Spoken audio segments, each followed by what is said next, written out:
మన భారతదేశంలో ఒక పర్వతం పైన ఉన్న ఆలయంలో ప్రతి జీవి పుట్టుకకు కారణమైన జననేంద్రియానికి పూజలు నిర్వహిస్తారు. అదే మన శ్రీ కామాఖ్య అమ్మవారి ఆలయం. అసలు ఈ ఆలయం ఎక్కడుంది, ఇక్కడ జననేంద్రియానికి పూజలెందుకు నిర్వహిస్తారు, ఇక్కడి విశిష్టత కట్టుబాట్లేంటో నేను మీకు చెప్తాను. శివుడు భార్య అయిన సతీదేవిని తన తండ్రి దక్షుడు అవమానిస్తాడు. అందుకు సతీదేవి అగ్నిలో దూకి ఆత్మార్పణం చేసుకుంటుంది. ఈ విషయం తెలుసుకున్న మహాదేవుడు ఉగ్రరూపం దాల్చి సతీదేవి శరీరాన్ని ఒళ్ళో ఎత్తుకొని విలయ తాండవం చేస్తాడు. ఆయన తాండవానికి ముల్లోకాలు దద్దరిల్లిపోతాయి. అప్పుడు ఆ మహాదేవుణ్ణి శాంతింపజేయడానికి శ్రీ మహావిష్ణువు తన సుదర్శన చక్రం విసిరి సతీదేవి శరీరాన్ని ఖండిస్తాడు.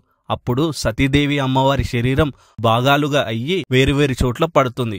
అవే మహిమగల అష్టాదశ శక్తిపీఠాలుగా వెలిశాయి. ఆ 18 భాగాలలో అమ్మవారి జననేంద్రియం ఈ నీలాచల పర్వతం పైన పడుతుంది.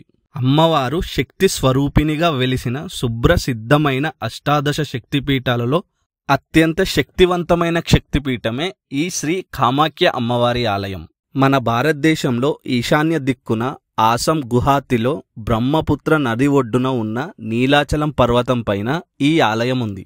ఈ ఆలయం ప్రత్యేకత ఏంటంటే ఈ ఆలయంలో అమ్మవారికి ఎలాంటి విగ్రహాలు ఉండవు, విగ్రహ ఆరాధన కూడా జరగదు. గొప్ప విషయం ఏంటంటే ప్రతి జీవి పుట్టుకకు కారణమైన జననేంద్రియానికి అమ్మవారిగా పూజిస్తారు. ఈ రాయిలోనే అమ్మవారు నివాసం ఉంటుందని చెప్తారు. ఇక్కడ ఇంకో విషయం ఏంటంటే మానవ స్త్రీల మాదిరిగానే కామాఖ్య అమ్మవారికి 3 రోజులు ఋతుస్రావం తంతు ఉంటుంది. ఈ 3 రోజులు యోనిశిల నుండి ఎర్రని స్రావం వెలువడుతుంది. అమ్మవారి యోనిస్రావం జరిగినప్పుడు ఆ రక్తం వల్ల బ్రహ్మపుత్ర నది కూడా ఎర్రగా మారుతుందని చెప్తారు. ఈ 3 రోజులు ఆలయం మూసేస్తారు. అప్పుడు ఆ ఆలయం దగ్గరికి వెళ్ళడానికి అందరూ చాలా భయపడతారు.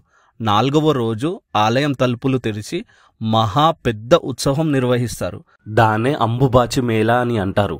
ఈ మేళకి మహా అఘోరాలు, తాంత్రికులు వచ్చి పూజలు నిర్వహిస్తారు. ఎక్కడ చూడని రీతిలో ఆ ఉత్సవం చాలా బాగా చేస్తారు. ఆ 3 రోజులు ఆలయం తలుపులు మూసే ముందు అమ్మవారి యోనిశిలపై తెల్లని వస్త్రాన్ని కప్పుతారు. 4వ రోజు గుడి తలుపులు తెరిచి చూడగానే ఆ తెల్లని వస్త్రం ఎర్రగా అవుతుంది. ఆ ఎర్రటి వస్త్రాన్ని చిన్న చిన్న ముక్కలుగా చేసి భక్తులకు ప్రసాదంగా కూడా ఇస్తారు. ఈ ఆలయంలో ఒక పుష్కరిణి కూడా ఉంటుంది. అది చాలా మహిమగల పుష్కరిణి అని చెప్తారు. దీన్ని సాక్షాత్తు ఇంద్రాది దేవతలు నిర్మించారని చెప్తారు. దీనిలో స్నానం చేస్తే అష్టదరిద్రాలు, అన్ని దోషాలు తొలగిపోతాయని కూడా చెప్తారు. మీరు వీలైనప్పుడు తప్పకుండా ఈ ఆలయాన్ని దర్శించుకోండి. ఈ వీడియో నచ్చితే లైక్ చేసి ఫాలో చేయండి.